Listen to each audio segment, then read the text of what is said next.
Hello, fellow fermenters. Here's a little SCOBY-sized bonus episode for you guys. Grant and I had a little postscript chat after we recorded our last episode, and we wanted to share it. Get cultured on some cool history of my fermentation origins, bottling and canning methods, as well as the benefits of trying homemade brews. Fermentation still I oversee. I don't turn the ferments daily like I used to. I'm a lot more hands-off with them, and I'm building a team that's getting to know them. So that's been really excited to be able to teach other people and have them learn and see them interested in that. But my main role is supposed to be like doing research and development for our fermentation program. So like one product I'm working on right now is like apple cider vinegar scobies, which is like you see apple cider vinegar mother a lot, like vinegar mother. But I'm trying to see if I can get like a SCOBY, like a vinegar SCOBY mother. Something more like tangible, I would say, as a product, and selling that live with like some other starter and all of that. So I'm really more focused on doing like the research and development while making sure that my fermentation team is running smoothly. And then I also do the research and development for the freeze-dried food brand. So I'm kind of a little more like high level management, I would say, but still in the thick of it every day. I'm doing all of all of our podcasts because I'm still the number one fermentation guru. So I still do all of our videos and all of our podcasts and all of the media stuff I help with. So I'm just kind of like the source of truth for anything cultures for health fermentation. Nice. Is your background cool. in like, microbiology, chemistry, anything like that? Or did you just get into this hobbyist? Like what's the path? So, I did culinary science in college, which is kind of like food science. So we did one course in microbiology where we made yogurt and we made cheese, and then we did like aged sausages. And I just thought I thought the whole thing was really cool. And then I actually did a project on cultures for health Greek yogurt. We had to write HACCP plans, like food safety plans. And so I needed a product that had like specific instructions. And I found like the instructions on the cultures for health packaging for the yogurts we had made in class was really clear and concise. So I ended up actually researching the company online to look up all their information online while I was writing my plan. And I saw that they did sourdough. And I was really into bread at that time because I had gotten my associates in baking. And so I was like, wow, they do sourdoughs. Like, that's right up my alley. So on the contact us page on the website, I emailed in and was like, hey, I'm going to graduate. And I think at the time I was going to graduate in like 4 months. I was really interested in the company, would like to know if you guys have any open positions. I would love to hear about it. And like the next week I got a call from the CEO being like, hey, we'll hire you. Come on down. And so like I got the job offer in like March or April, and I showed up in September. And that was September 2018. And I've been with Cultures for Health ever since. So like, I didn't initially have like a fermentation based background, and like I don't have any microbiology degrees or biology degrees. It's kind of just all personal research, learning on the job. I think there's a level of like having the experience. Like I could look at a jar of kombucha. I could smell a jar of kombucha and I could tell you exactly how it's doing, how, if it's good, if it's bad, if it's fermented too long, all of that stuff. And I think you can study microbiology all day long, but actually getting in and interacting with things is a different experience. And I don't think one is better than the other, but I think they have unique outcomes. And so I've just been with Cultures for Health so long that like my knowledge of fermentation, like I took a deep dive, in the like 6 months that they waited for me. I read every scientific article I could about kombucha and water kefir and all of the ferments, because I had never, besides like yogurt and sourdough, I had never really heard of kefir, or I had drank kombucha like once, but I've never made it, any of that stuff. Didn't really ferment any vegetables or anything like that. So starting at Cultures for Health, I kind of was starting out like a newbie, but I just threw myself into it, read what I could read, and then just got hands-on, got my hands dirty and figured it all out from there. And I think leading the program and being like the point person for the program for so long has really enabled me to step up my level of knowledge and kind of be where I am today. Just kind of crazy, so I've been with Cultures for Health for like 3.5 years now. 3.5 years. Yeah, 3.5 years now. And it's just kind of been, like a wild ride, but that's kind of why I followed it to Ohio, was because they were more interested in doing a lot more like product research. And that was something that I wanted to do, to be able to I feel like I know the ferments we do in house really, really well. But expanding our horizons and offering new and different products to our customers, I felt like was a really great opportunity for me, and a great opportunity to reach such a large audience, because I really am into the whole spreading the good fermentation word with the community, and doing all of that. And I think at the scale that we are, I'm really lucky to be in the shoes that I am, to be able to reach so many people. You know what I mean? That's the great thing about the podcast too, is being able to go back and listen to those things and be like, oh yeah, I didn't know that. Or, oh, I didn't think about that. A couple weeks ago, we had a dietitian on talking about more of the science behind the gut stuff, which is not something that I get to really participate in every day. I'm focusing more of the science on the ferment, not the science of how it's affecting us. So it's a unique opportunity to really touch a lot of stuff and touch a lot of people. Yeah, I'm looking forward to looking back at your previous episodes, because I'm just in the thick of it. A lot of folks ask about the medicinal benefits and everything. And I'm like, I know they're there. It makes me feel good. There's some various studies here and there, but that's how I feel. I'm not a doctor, but I want to be more knowledgeable about those things. I feel like I'm more of a intuitive brewer, and I do my best to stick to my recipes and put out a consistent product. And I think I do a pretty good job of that. But the actual, microbiology and science of what's going on, I think you're totally right. The experience is just as valuable, but I sometimes, do crave man, but I wish I knew a little bit more about the science underneath the experience as well.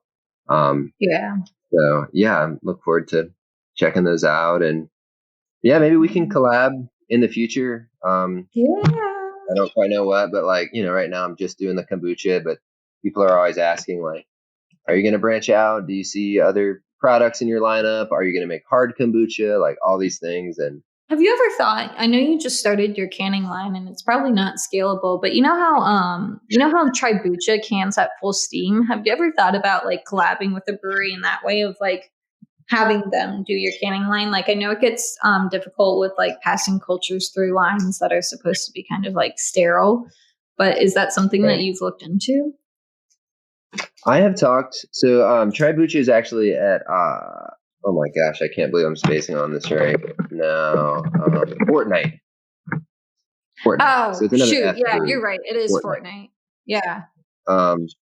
So they're at Fortnite, but Full Steam has our stuff on draft. They've been really longtime partners, and they're really supportive. But that's cool. I talked to them a couple times along the way, and they're just they've had multiple cross-contamination, beer funk, shitty things happen over the years where they lost a lot of product. And I think they're just really, really wary of that these days. Yeah.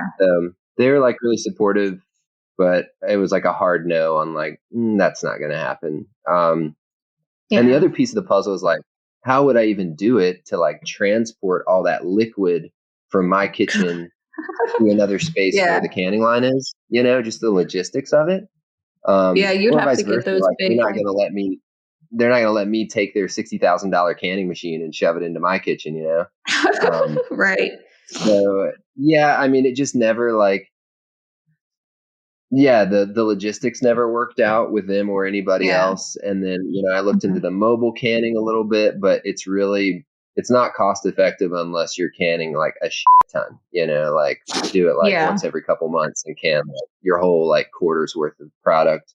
So, our canning now is it's pretty much, it's a human powered canning line.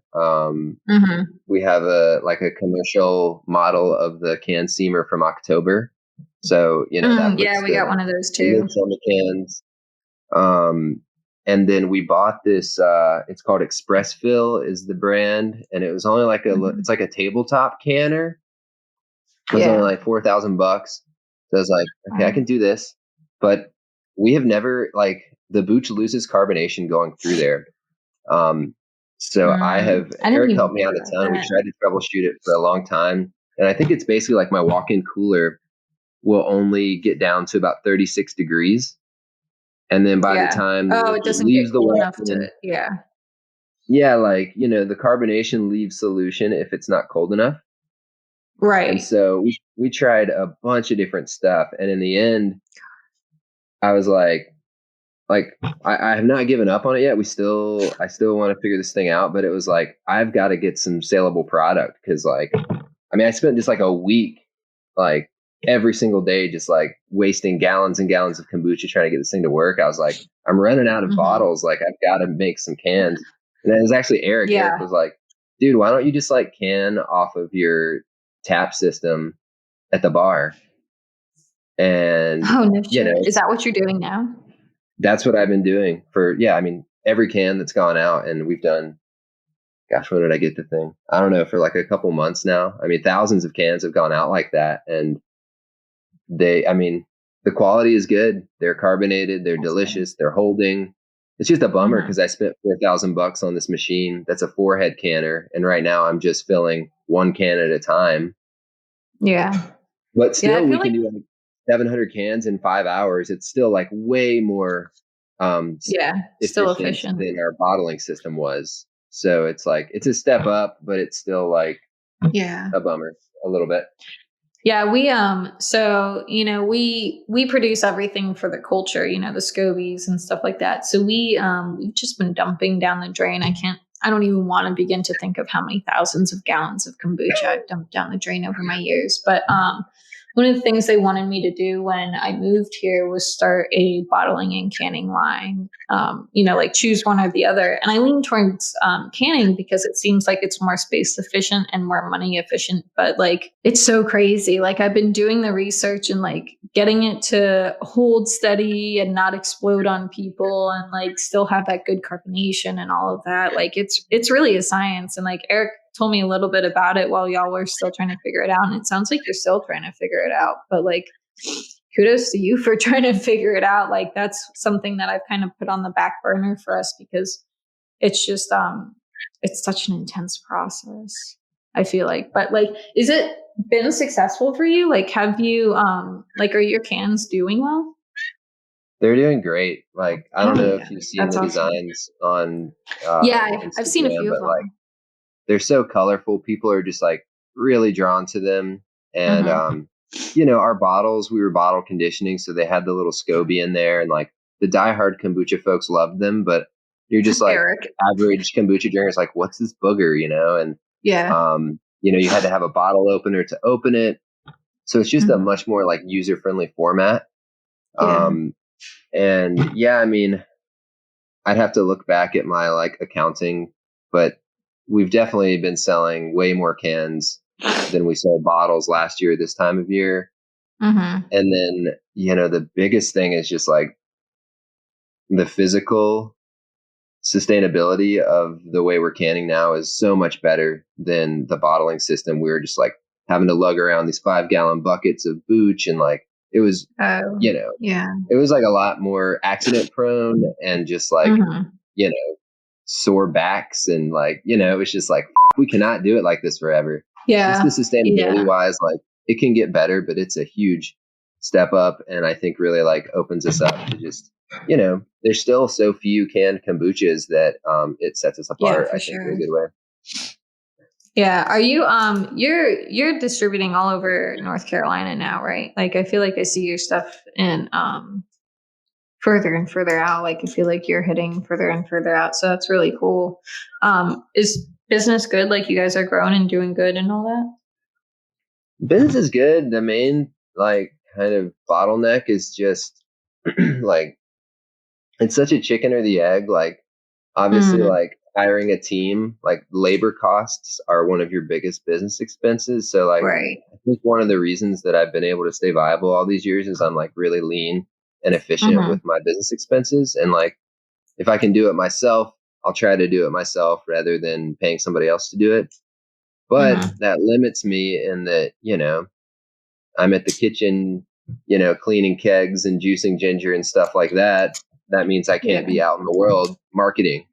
So like a lot of our new accounts just come organically from like a customer who's like, hey, like I work at this bar. We should carry your kombucha.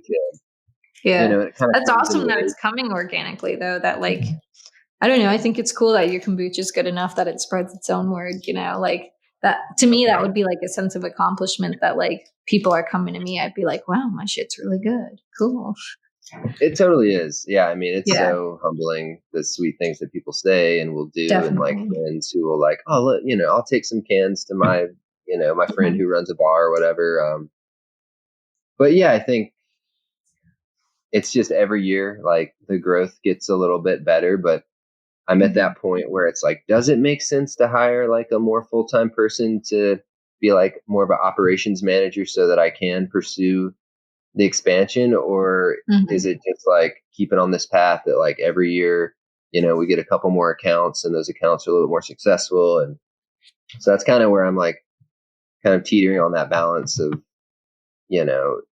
hiring more people and maybe taking a short-term loss so that I can like really get out there and do the marketing or, whatever it is. But it's just going to be slow shifts like always. And I would love to like open a Homebucha, kind of like a Western outpost in the mountains. That would be cool. That would be really cool. Holding down the triangle. But it just comes down to like, if I'm in the mountains doing it, who's in the triangle or vice versa. Right. And like, for sure. I went over to the mountains one weekend and just did like a ton of guerrilla marketing and I got like 5 accounts, but now it's like, like getting the kombucha to them, is the hard part. Yeah. Yeah. It's like, but I'm here, I'm busy here. Like, how am I going to get away for 2 days just to run across the state and stay the night and come back? Like, so like, I think the demand is there. It's just the logistics, Yeah. Yeah. I feel like that's always the hardest part is like figuring out all the logistics. Like that's what I was saying earlier about like, I feel like you really came into the fermentation industry and especially kombucha at such a golden time where like it wasn't existing yet, but people were looking for it. And I think now you're established and people are still looking for it, like even more so, like the more time goes on, I think the more people are going to be into it. So yeah, I mean, it's really just about like, I think there's like a delicate balance of like being commercialized and like producing something local that's good and fun for you, like, I think that's where, I don't know. As it grows, not just losing what makes it special, like we've always been I think that's really hard. Kombucha tastes better than most other ones because like we do fresh juice that ginger and we do, let it ferment to maturity. And like, as you grow, it's really tempting, you see companies sell out in corners and stuff. And it's like, well, what's the point of having just like another, bland kombucha that tastes like everybody else? So. Yeah, for real. I think that's where like someone like you could benefit over store-bought is like, some of them have good flavors, but some of them I'm not a huge fan of. And like, whenever people tell me that they don't like kombucha, I'm like, okay, but like, when was the last time you had kombucha? Where'd you get it from? And it's always like, oh, I bought a bottle at the grocery store. And I'm like, okay, but try it homemade because I guarantee you like it's going to be a totally different experience for you homemade or like made by a local producer. And like every time I get feedback where I'm like, yeah, actually that was a lot better than. I could be mixing it up, but yeah, like a lot of the kombuchas are, and I think, I mean, I don't know, obviously you're not able to like really see what these big producers are doing behind the scenes, but like the information I've heard is that a lot of them are brewing just like a really mature, super vinegary batch and then just watering it down with carbonated water and calling it a day so that they can like have so a really when product and alcohol levels are all under control and stuff. And I mean, I'm sure you still get the healthy benefits or whatever, but it's just it's like a different product than like brewing the entire batch. Yeah. So when I did my initial research on like bottling versus canning, I looked at a lot of big brewers actually have like videos on their process, and a lot of them do what you just said. A lot of them like ferment it till it's vinegar, so it doesn't have a lot of like activity in itself, and then they force carb it. Or what I've seen too is they'll filter it. So like they basically filter out all of the yeast and bacteria to also slow it down, and then they force carb it. So like I wouldn't even argue that like the health benefits are really even there in a grocery store brand like you would see like your homemade brand. Like they're just so vastly different, because in order to be that shelf stable, they really have to like make sure that it's shelf stable, and that's really hard to do with something that's going to want to carbonate itself as soon as it's sealed. Like I'll do a stronger kombucha, but like I don't want the number one thing that I taste to be acetic acid or lactic acid. You know what I mean? So like, yeah, that's why I think it's really cool for like people like you, like what you're doing, and kind of what we're doing with giving people the resources to do it themselves. I think that's really where people are going to find their love for fermentation. And I always encourage people, like, don't ever go based off what you buy at the grocery store. Remember, all of this is like DIY. You can make it to your liking. Like I've made kombucha that's fermented for like 5 days and people have like drank it up. Is it probably the most probiotic rich? Probably not. But they liked it, and it gets them on the bandwagon that then I can give them a 5-day, and then I can give them a 7-day, and then a 10-day. And before you know it, they're drinking 2-week-old kombucha, and their health benefits are there, and the flavor is there, and they're loving it. The first time I tried kombucha, I didn't like it. I mean, it's totally a acquired flavor. So like, that's awesome. I like your philosophy. Definitely spreading the good stuff to the people. That's what we got to do, right? I mean, that's our responsibility as fermenters in the fermentation business. I think is just like helping other people understand where they're at their journey, and then also getting them on the journey if they're not there, and just like that sense of community. Like I really believe that like fermentation, sustainable agriculture, mycology, like all of that is like one big community of people who are really just trying to do right by themselves and the people around them.